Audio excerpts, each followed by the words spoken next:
서기 1225년 고려를 방문했던 몽골 제국의 사신 일행이 압록강 부근을 지나가고 있었습니다.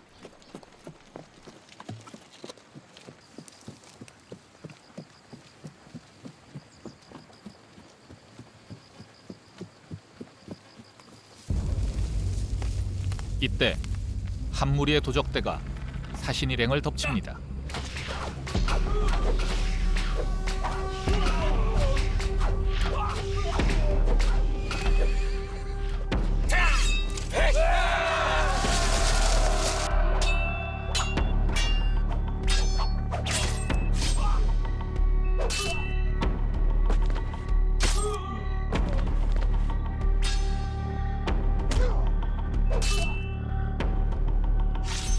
사신 일행은 피살됩니다.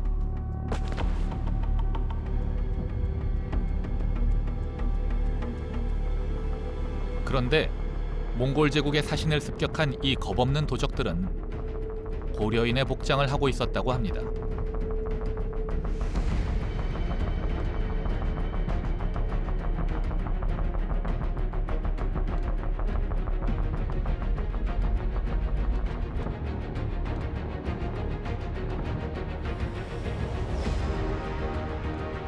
당시는 동아시아의 국제 질서가 급격하게 변화하던 패권 교책이었습니다. 인류 역사상 가장 거대한 제국을 건설할 몽골이 들불처럼 일어나고 있었고 동아시아의 국제 질서는 그 뿌리에서부터 흔들리고 있었습니다. 이런 상황에서 벌어진 사신 피살 사건은 고려와 몽골 제국 간의 30년 전쟁으로 이어집니다. 그런데 흔히 대몽항쟁으로만 알려진 이 전쟁은 과연 실제로 어떤 식으로 진행되었을까요? 그리고 우리가 이 전쟁으로부터 배워야 할 진정한 교훈은 과연 무엇일까요?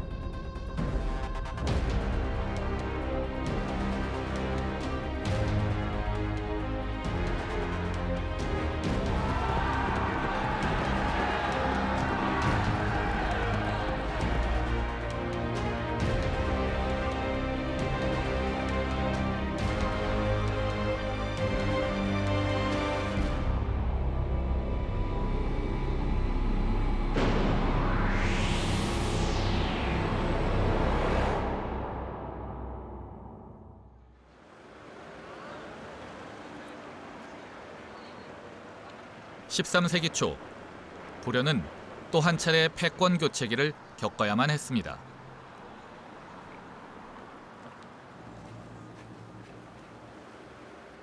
그리고 이번에 패권 국가로 등장한 나라는 인류가 지금까지 한 번도 경험해보지 못한 압도적인 힘을 가진 존재였습니다. 몽골 제국입니다. 패권 교체기마다 반복되는 전쟁은 이번에도 한반도를 비껴가지 않았습니다. 어느 때보다 정신을 바짝 차리지 않으면 안 되는 순간이 다가온 것입니다. 그런데 이 몽골 제국과 고려와의 전쟁은 다른 전쟁에서는 볼 수 없었던 이상한 점 투성이의 전쟁이었습니다. 우선 전쟁이 시작되는 과정부터 좀 이상했습니다. 전쟁의 계기가 된 사건은 앞서 설명한 대로 몽골 사신 제구의 피살 사건이었습니다. 몽골은 즉각 고려와의 국교를 단절했습니다. 당연히 다음 차례는 전쟁이었습니다.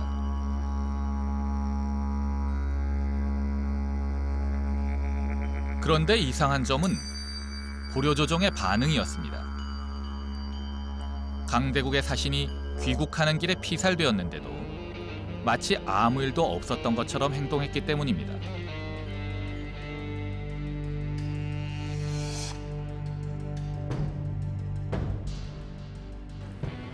고려가 이토록 태평하게 반응한 이유는 실제로 한동안 아무 일도 일어나지 않았기 때문입니다.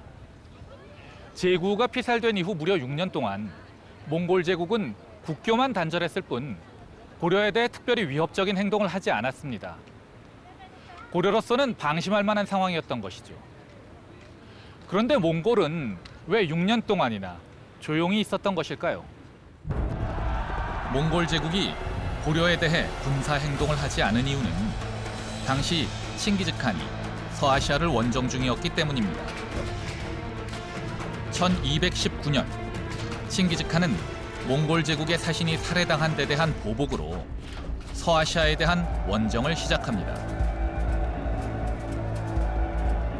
그 후 7년간에 걸친 원정으로 몽골은 북인도와 이란, 그리고 러시아에까지 세력을 확대합니다. 또 서방 원정이 끝난 직후부터는 중국 서쪽의 서하에 대한 정복 전쟁이 시작되었습니다.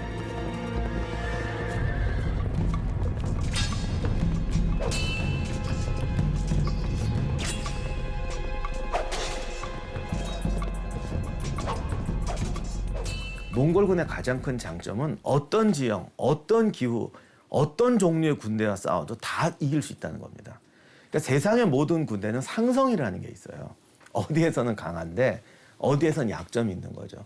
그런데 몽골군이 세계에 충격을 준 거는 모든 군대와 다 싸울 수 있다는 거예요. 그리고 다 승리할 수 있다는 거죠. 나중에 화약 무기가 나오기 전까지 몽골군을 당할 군대는 사실 없었다고 봐야 돼요. 결국 몽골의 서방 원정이 일단락되자 안일에 빠져있던 고려에 폭풍우가 몰려오기 시작합니다. 몽골 사신 피살 사건 이후 6년이 지난 1231년 8월 몽골군의 선봉이 압록강을 건넌 것입니다. 이제야 뒤늦은 급보가 개경으로 전달되기 시작합니다. 그런데 이 전쟁은 전쟁에 이르기까지의 과정도 이상하지만 개전 이후의 상황도 이해하기 어려운 점이 많았습니다.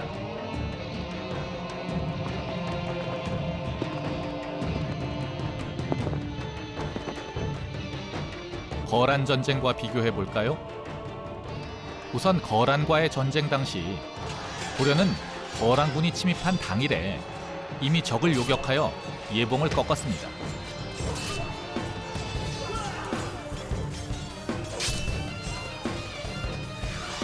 하지만 몽골의 침입 때는 완전히 방심하고 있다가 의주성이 당일로 항복했습니다.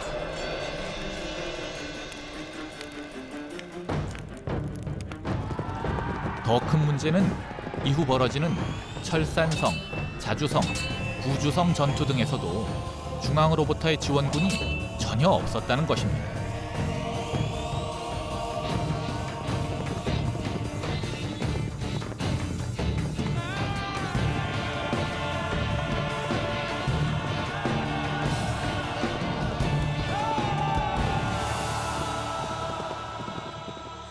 개경에서 지원군이 출발한 것은 황해도에 이미 몽골군이 등장한 9월 중순이었습니다.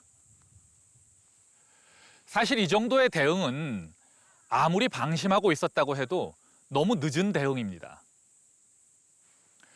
조기 대응에 실패했던 거란의 1차 침입의 경우에도 이 정도로 대응이 늦지는 않았습니다. 도대체 고려에 그동안 무슨 일이 있었던 것일까요? 200년 전과의 가장 큰 차이는 고려에 무신 정권이 들어서 있었다는 점입니다.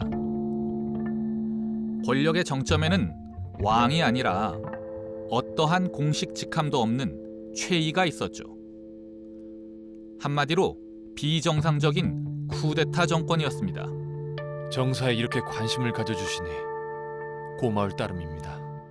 아버지 최충헌 이래 30년 이상 오로지 힘으로 고려를 다스리고 있었습니다. 전하, 그간 편안하셨습니까? 네, 덕분에요. 고맙습니다. 그런데 적의 침입에 대한 고려의 대응이 이렇게 늦었던 데는 최씨 무신 정권이 정통성 없는 쿠데타 정권이라는 점이 큰 영향을 미쳤습니다.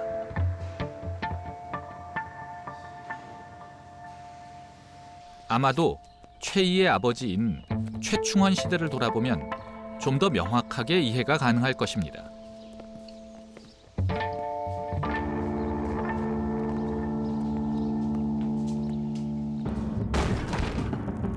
몽골의 침입이 있기 15년 전인 1216년. 그러니까 아직 최충헌이 살아있던 시절에 몽골군에 쫓긴 거란의 잔당이 고려를 침입한 적이 있었습니다. 거란의 잔당은 평안도와 함경도 일대를 휘젓고 다니며 약탈을 일삼았습니다.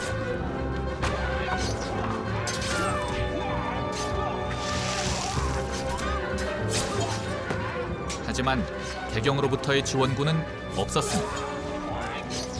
지원군이 당도한 것은 적의 침입이 있은 후 2달이나 지난 후였죠. 무신 정권은 그 보현원의 난에서 이제 정중부와 이고 이방의 난에서 시작이 됐는데 그 뒤로 거의 모든 그 지도자들이 살해됐어요. 살해되지 않은 건 그냥 운이 좋아서 빨리 돌아가신 경우밖에 없어요. 결국 최충원도 자객의 습격을 2번이나 받았고 미수로 끝인 사건은 아마 기록된 것보다 더 많았을 겁니다. 그렇기 때문에 그 정도로 불안한 정권이었기 때문에 군대를 적군과 마주하기 위해서 군대를 파견한다고 했을 때 그 군대가 돌아서서 쿠데타를 하지 않는다는 보장이 없거든요.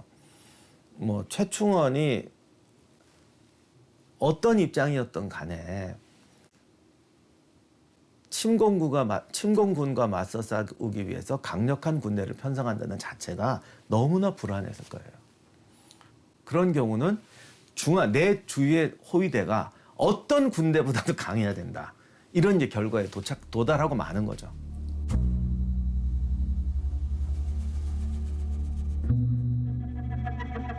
이 때문에 최충원은 국경을 지키는 장군이 적의 침공을 경계해야 한다거나 미리 대비해야 한다는 보고를 올리면 오히려 화를 내며 장군을 처벌했습니다. 여보라! 이제를 당장 끌어내라! 장군! 장군! 장군! 장군! 당연히 전방의 장군들은 처벌을 받지 않기 위해서라도 적이 침입해서 한두 개 성을 점령하고 백성들을 도륙한 다음에야 보고를 올릴 수밖에 없었습니다. 권력의 정당성이라는 무형의 자원, 그러니까 소프트 파워의 부재가 국가 안보에 구멍을 낸 것입니다.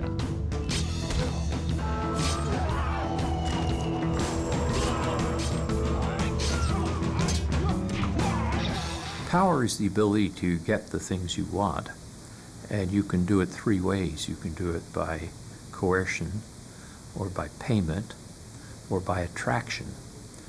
Being able to get what you want without coercion or payment and just use attraction is soft power. And that grows out of a country's culture, its values, and its policies when they're seen as legitimate in the eyes of others. 따라서 문제는 대응이 늦는 것만이 아니었습니다. 뒤늦게 편성된 지원군마저도 온전한 군대가 아니었습니다. 일단 지원군이 편성되면 최충원은 쓸만한 정예병은 따로 선발하여 자신의 호위병을 삼고 전선으로 보내지 않았습니다. 따라서 실제 전쟁터에 보내진 구원군은 허약한 노약자들 위주의 군대였습니다.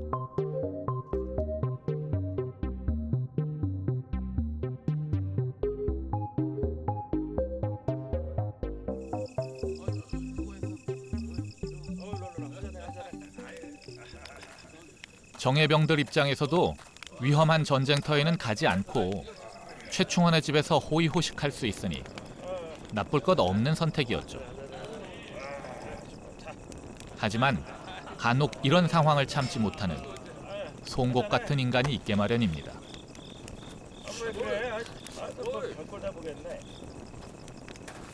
고려사에 다음과 같은 이야기가 전해집니다.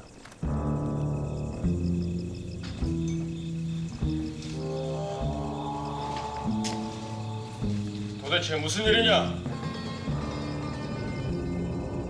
소인은 나라를 지키기 위해 군에 지원한 것입니다. 그러니 저를 전장으로 보내어 싸울 수 있게 해주십시오.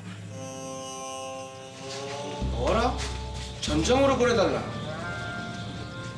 여보라! 이제를 당장 끌어내라! 장군님! 장군님! 장군님!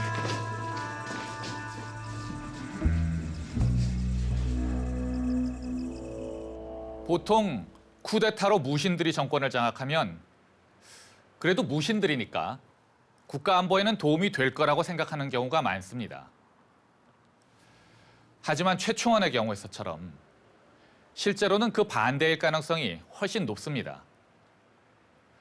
권력을 이루는 두 가지 요소, 그러니까 노골적인 힘을 뜻하는 하드 파워와 정당성, 대의 명분, 혹은 매력을 뜻하는 소프트 파워 중에서 소프트 파워가 아예 없거나 매우 부족하기 때문입니다. 따라서 언제 배신 행위가 일어날지 알 수가 없고 이를 막기 위해 나라를 지키는 데 써야 할 힘을 오로지 자기 자신을 지키는 데 쓰게 되기 때문입니다. 정권 안보를 위해 국가 안보를 희생하는 상황이 벌어지는 것입니다. 그리고 이런 상황은 최충원의 아들인 최이의 시대에도 마찬가지였습니다.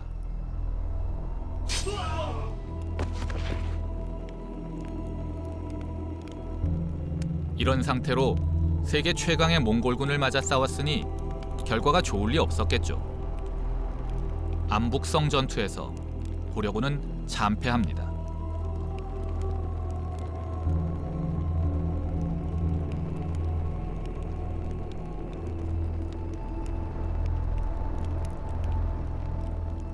물론 첫 전투에서 패했다고 해서 전쟁에서도 패하는 것은 아닙니다. 안북성 전투의 패배 이후에도 자주성이나 구주성에서는 저항이 계속되고 있었습니다. 더군다나 당시 고려의 최정예 병력은 그대로 건재한 상태였습니다. 바로 최씨 무신 정권의 호위병들 말입니다. 다만 문제는 최고 권력자인 최이가 자기 휘하의 호위병들을 전쟁터에 내보낼 생각이 전혀 없었다는 것이죠. 그렇다면 남은 길은 오직 하나, 항복뿐이었습니다.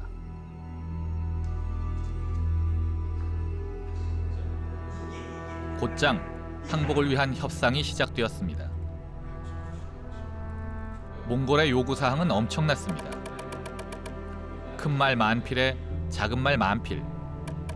그 말에 실어보낼 의복과 금, 은, 공주, 왕족, 대갓집 자제 등의 인질 수천 명을 요구했죠. 2달간의 협상 끝에 요구 조건을 조금 완화하는 선에서 타협이 이루어졌습니다. 해가 바뀐 1232년 1월, 몽골군은 약속 이행을 감시할 다루가치 72명을 남기고 철수합니다.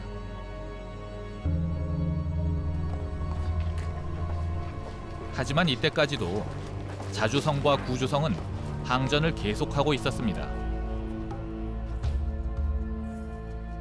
몽골군의 만행을 익히 알고 있던 터라 항복 이후의 안전을 믿을 수 없기 때문이었죠.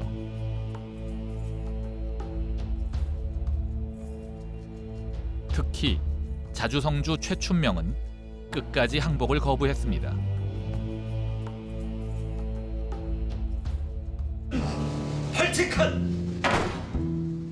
최이는 분노했습니다. 아무래도 독재자에겐 외적의 침입보다 자신의 명령에 대한 항명이 더 위험하게 느껴졌던 모양입니다.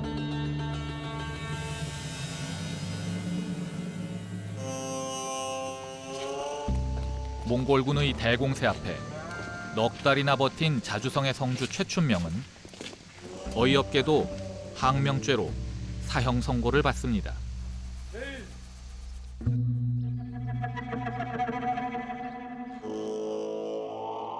자주성은 끝까지 항복을 하지 않았는데 나중에 항복을 하지 않았다는 것으로 인해서 오히려 처형을 받을 그런 위기에 몰리지 않았어요.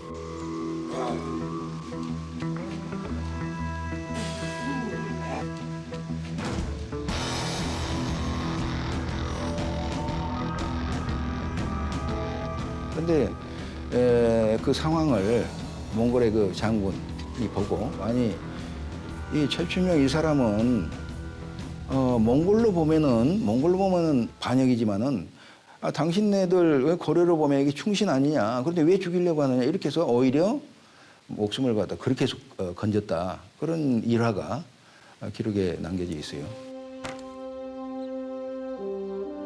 동족에 의해 죽을 뻔했던 대몽 항쟁의 영웅 최춘명은 적이었던 몽골 관원의 끈질긴 설득 덕분에 목숨을 건집니다.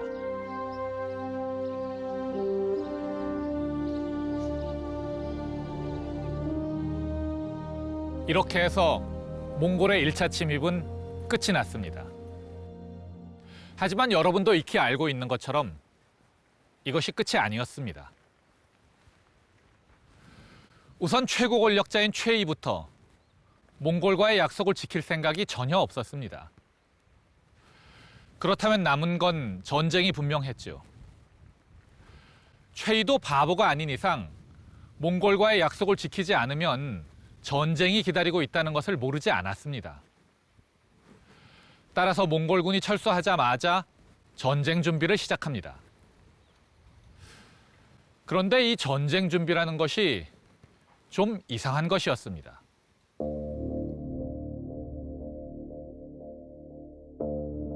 우선 몽골의 1차 침입을 겪으면서 최이는 두 가지 사실을 깨달았습니다. 첫 번째는 몽골군과 정면 대결을 해서는 승산이 없다는 것이고, 두 번째는 몽골군은 고려에 장기 주둔할 만한 대규모 병력이 없다는 것이었죠. 그런데 왜 몽골군은 고려에 장기 주둔할 병력이 없는 것일까요? 고려와 몽골과의 전쟁은 1230년부터 시작해서 50년대 말까지 진행이 되는데, 사실은 이때 몽골의 주 전선은 어디냐 하면 이 남송을 정벌하는 것입니다. 결과적으로 남송은 1279년에 정벌이 되거든요. 그러니까 고려와 몽골과의 고려가 항복하는 것은 1259년이니까 고려가 항복한 이후에도 20년간 더 송나라와의 남송과의 전쟁이 계속되지 않습니까? 그러니까 결과적으로는 거란의 몽골의 주 전선, 몽골 군사가 주 관심은 이 남송, 거대한 중국의 대륙을 정벌한 남송 정벌에 있는 것이죠.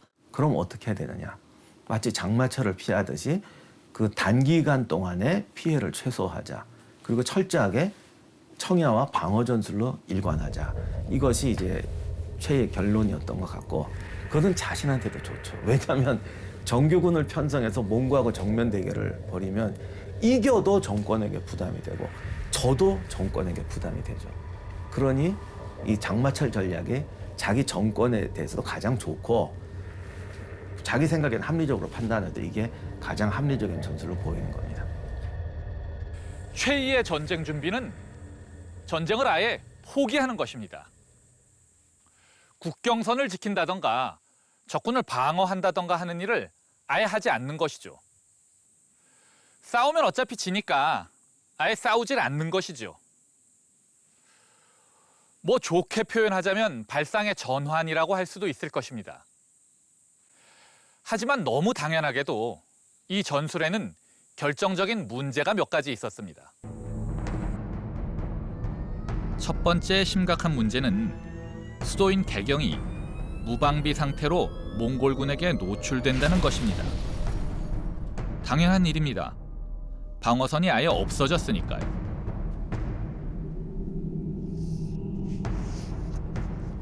물론 최이는 이 부분에 대한 대책도 마련해 놓았습니다.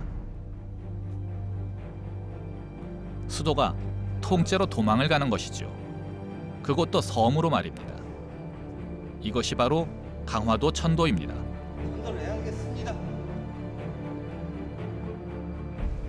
하지만 수백 년간 내려온 수도를 버리는 일이었습니다. 쉽게 결정하기 어려운 일이었죠. 안 됩니다! 이때도 의분을 참지 못한 우직한 군인이 한 명 나섰습니다. 야별초 지휘관 김세충이란 사람이었죠. 있을 수 없는 일입니다.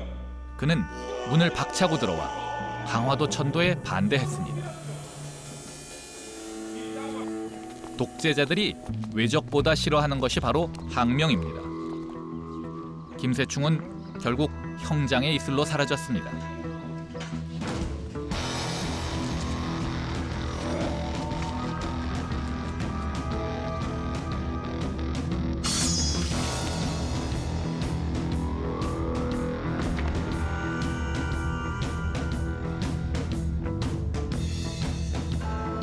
그렇게 해서 강화도로의 천도는 전격적으로 이루어집니다. 김세충을 처형한 그날 강화도로의 천도가 공식적으로 선포되었습니다. 아무도 최이의 의견에 반대할 수 없었을 것입니다.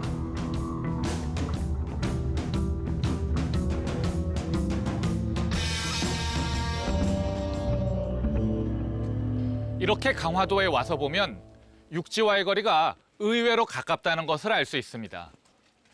실제 해협의 폭은 한강 정도도 되지 않습니다. 직접 보면 오히려 몽골군이 왜 강화도를 공격하지 않았는지가 의아스러울 정도입니다. 하지만 자세히 살펴보면 이 해협을 건넌다는 것이 생각보다 만만치 않은 일이라는 것을 알 수 있습니다. 넓고 깊은 뻘과 빠른 물살이 섬을 둘러싸고 있기 때문이죠. 여기에 더해 강화에는 또 다른 강력한 이점이 있었습니다.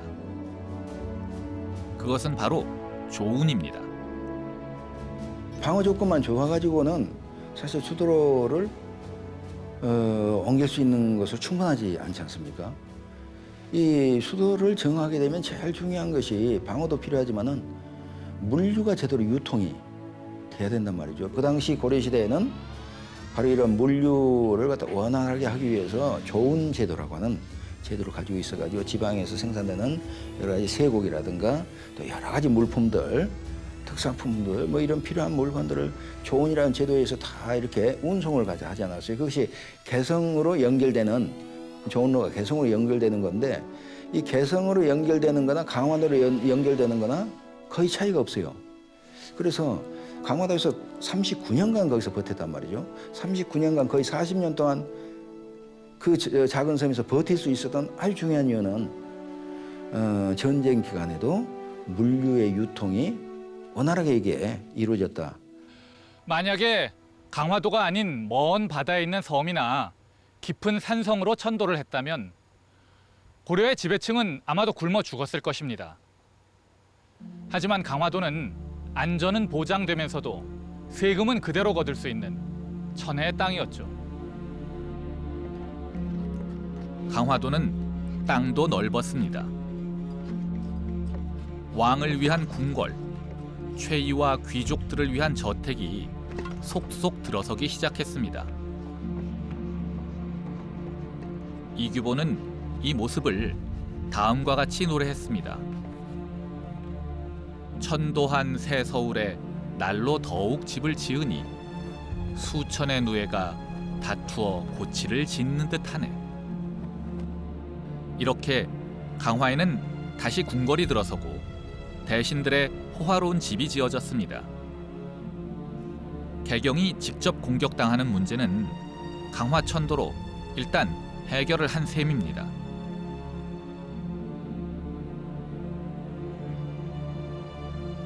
하지만 더 심각한 문제가 남아 있었습니다. 국민이 세금을 내고 국방의 의무를 다하는 것은 국가가 언젠가는 자신을 지켜줄 것이라고 믿기 때문입니다. 그런데 최씨 무신 정권의 강화도 천도로 이런 대전제가 모두 사라져버렸습니다.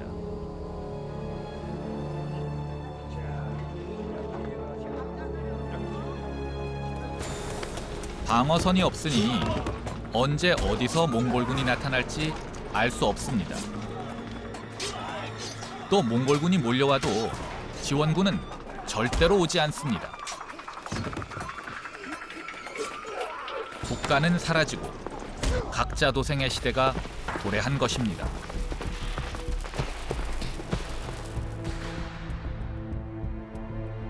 물론 최이도 백성들에게 나름의 대책이라는 것을 제시하기는 했습니다.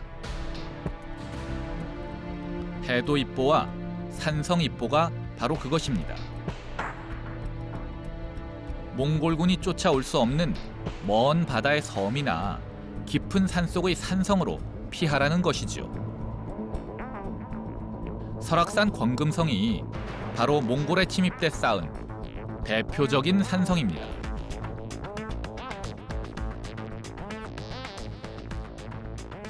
사실 몽골군을 피해서 들어와야 하는 산성은 남한 산성처럼 평야에 가까이 있는 산성이 아니었습니다. 그런 곳은 들어가기도 쉽고 식량을 조달하기도 용이하지만 몽골군이 쫓아 들어오는 것 역시 용이하기 때문입니다. 따라서 이렇게 깊은 산속까지 들어와야만 몽골군의 약탈을 피할 수 있었습니다. 하지만 과연 이렇게 좁고 거친 곳까지 몇 명이나 피난을 올 수 있었을까요? 그리고 피난을 온다 한들 과연 얼마나 버틸 수 있었을까요?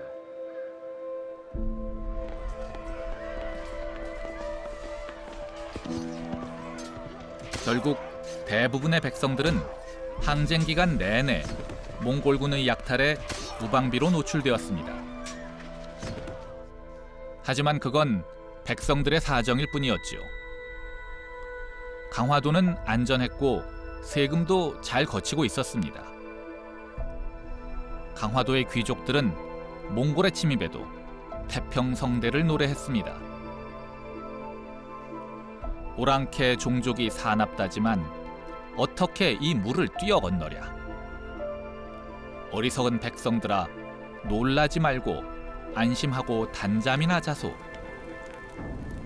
그들은 응당 저절로 물러가리니 나라가 어찌 갑자기 무너지기야 하겠는가.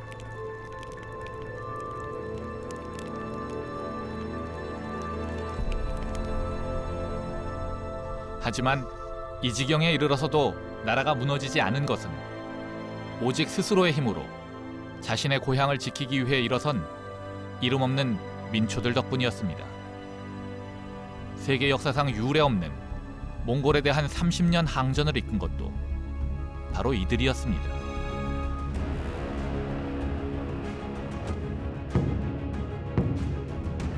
(1232년 12월) 경기도 용인의 작은 마을에 비상경보가 울렸습니다. 몽골군이 나타난 것입니다. 사람들은 마을 근처의 토성으로 집결했습니다. 이곳이 바로 그때 마을 사람들이 모여있던 요새인 처인성입니다. 얼핏 봐서는 도저히 성처럼 느껴지지 않고 작은 언덕처럼 보입니다. 깊은 산속의 산성이나 섬으로 피난 갈 수 없었던 대부분의 고려 백성들은 이렇게 허술한 요새에서 몽골군을 피할 수밖에 없었습니다. 더구나 이곳 사람들은 처인부곡이라는 마을 이름에서 알 수 있는 것처럼 사회의 가장 밑바닥인 천민들이었습니다. 누구도 도와주러 오지 않을 것이라는 건 분명했죠. 이렇게 허술한 요새에서 누구의 도움도 받지 않고 몽골군을 물리치는 것이 과연 가능할까요? 기적이 없다면, 아니, 기적이 있더라도 불가능할 것처럼 보입니다. 하지만 그해 겨울에 기적이 일어났습니다.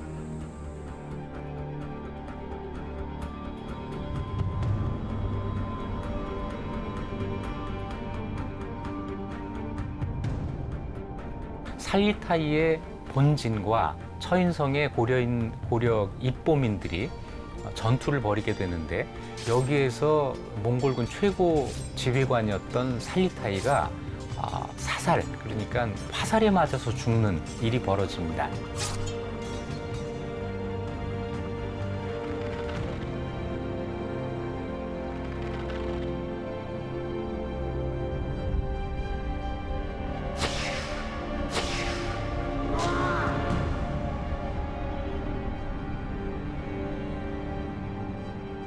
이것은 고려와 몽골의 28년 전쟁 중에도 유일한 사건이고, 그러니까 몽골의 최고 지휘관이 전사한 거죠.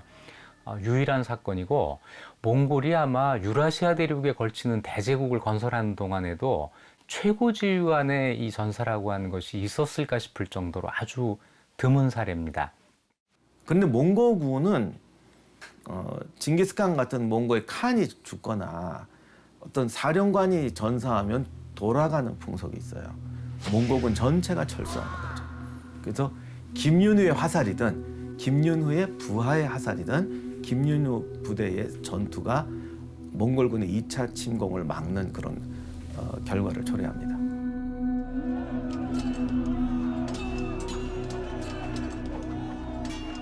강화로 도망간 정부를 대신해서 고려를 지켜낸 것은 처인부곡의 천민들이었던 셈입니다.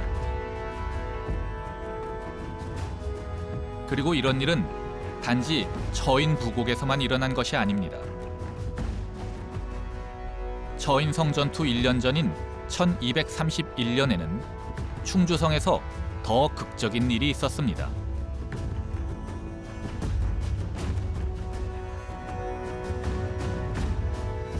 (1231년 12월) 몽골군이 충주성으로 남하하자 충주에서는 노비들로 구성된 노군별초와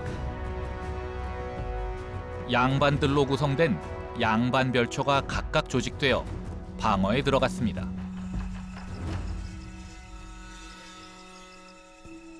하지만 막상 몽골군이 가까이 오자 문제가 발생합니다. 몽골군의 잔혹함에 대한 소문에 공포를 느낀 양반별초들이 모두 도망을 가버린 것입니다. 여기서도 사회의 가장 밑바닥에 있는 노비들에게 성의 운명이 맡겨진 것입니다.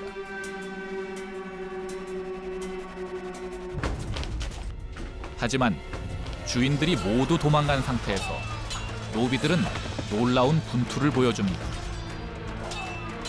몽골군의 거센 공격을 물리치고 성을 끝내 지켜낸 것이죠.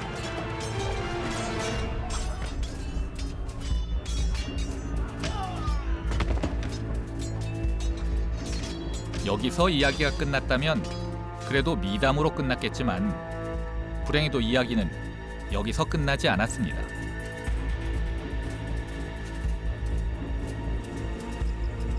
도망갔던 양반별초들이 돌아온 후 문제가 발생한 것입니다. 돌아온 충주부사 우종주는 몽골군에게 약탈당한 은그릇 등을 관청의 노비들이 훔쳤다면서 성을 지켜낸 노비들을 오히려 죽이려고 했습니다.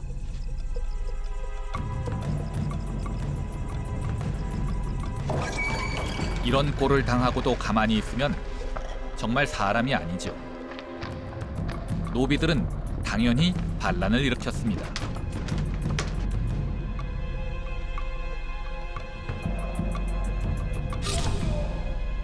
반란은 무려 9달을 끌다가 이듬해 9월 반란군 지도자 우본이 살해됨으로써 진압됩니다.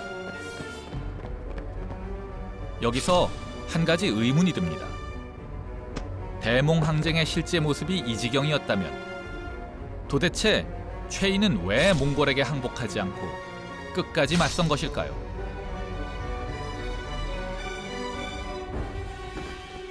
그 시기에 어떤 특수성이 있어요. 그건 무인정권 시대라고 하는 거. 그 전에는 타협을 하지 않습니까? 전쟁을 하다가 전쟁도 하지만 타협도 하고. 근데 타협이 되면은 왕과 타협을 하는 것이기 때문에 그 사이에 무인정권이라고 하는 것은 설자리를 잃게 돼요. 그래서 최신정권은 왜 그렇게 끝까지 이 항전을 했느냐라고 하는 그런 부분은 최신정권이 가지고 있는, 무인정권이 가지고 있는 특수성. 그러니까 결국은 항전을 포기하면은 항전을 포기하면 끝나는 것이 아니고 정권이 소멸되는 그런 위기. 그래서 이 고려라는 나라는 무인정권이 무너질 때까지 결코 항복을 하지 않지 않았어요? 정권의 정당성이 없었기 때문에 항복도 마음대로 할 수 없었던 것입니다. 때문에 최이와 그의 후계자인 최항은 몽골군이 쳐들어오면 항복 문서를 보내서 친조를 약속하고 몽골군이 물러나면 모르쇠로 일관하는 임시 변통으로 20년 이상을 버텼습니다. 하지만 이런 방식의 대응에도 한계가 다가오고 있었습니다. 지지부진한 고려와의 전쟁에서 끝장을 보기로 결심한 몽골군이 서해안을 봉쇄하는 방식으로 전략을 완전히 바꿨기 때문입니다. 특히 6차 침략 이후에 몽골 군대의 그 고려 정부 공략 방식이 보다 직접적으로 변했잖아요. 그래서 경기도 연해 지역을 직접적으로 압박해서 강화도 정부를 직접적으로 위협하게 되었습니다. 여기에서 고려 정부가 보다 직접적인 위협에 놓인 상황이 되었고 그만큼 백성들에 대한 수치 체제도 위협을 받게 되었습니다. 그래서 항전이 지속 가능하지가 않게 된 거죠. 서해안이 봉쇄당하자 본토에서 세금이 제대로 거치지 않게 되었습니다. 결국 태평성대를 구가하던 강화도의 귀족들도 밥을 굶기 시작했죠. 왕도 식사를 줄여야 했고 최씨 무신 정권의 사병들도 배를 골아야 했습니다. 결국 종말이 다가왔습니다. 최씨 무신 정권의 네 번째 권력자인 최의가 부하들에게 살해당한 것입니다. 4대 60년에 걸친 최씨 무신 정권은 그렇게 막을 내립니다. 곧이어 몽골 제국과의 길고 이상한 전쟁도 끝이 납니다. 결과적으로는 항복을 하면서 결국 그 위계 질서를 받아들이게 되는데요. 그 30년 동안 백성이 당한 고통은 백성이 30년 동안 전화를 온몸으로 받아내면서 그 겪어야 했던 그 희생은 어떻게 정당화할 수 있는가 하는 문제가 있거든요. 백성의 안위는 안녕은 지킬 수 없는 그런 국가의 장기 항전이 과연 어떤 의미가 있는가, 그 항전의 존재 이유가 무엇인가에 대해서 근본적인 질문들을 던지지 않을 수가 없습니다.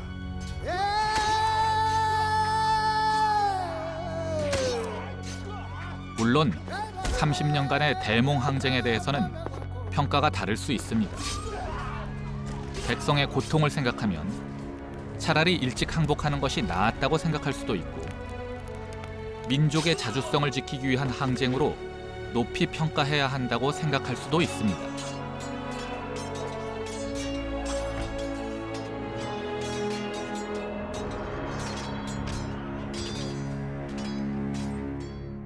하지만 중요한 것은 항전을 하던 항복을 하던 국가의 생존을 위한 장기적인 전략이 있어야만 한다는 것입니다. 그리고 그런 장기적인 안목을 가지기 위해서는 무엇보다 정권의 정당성이 부여되어 있어야만 합니다. 최씨 무신 정권의 경우처럼 오직 힘에 의존해서만 권력을 유지하는 비정상적인 정권은 위기 상황이 오면 오히려 더 옹색하게 행동하기 쉽기 때문입니다. 어쩌면 이것이야말로 30년 대몽 항쟁이 남긴 가장 큰 교훈일 것입니다.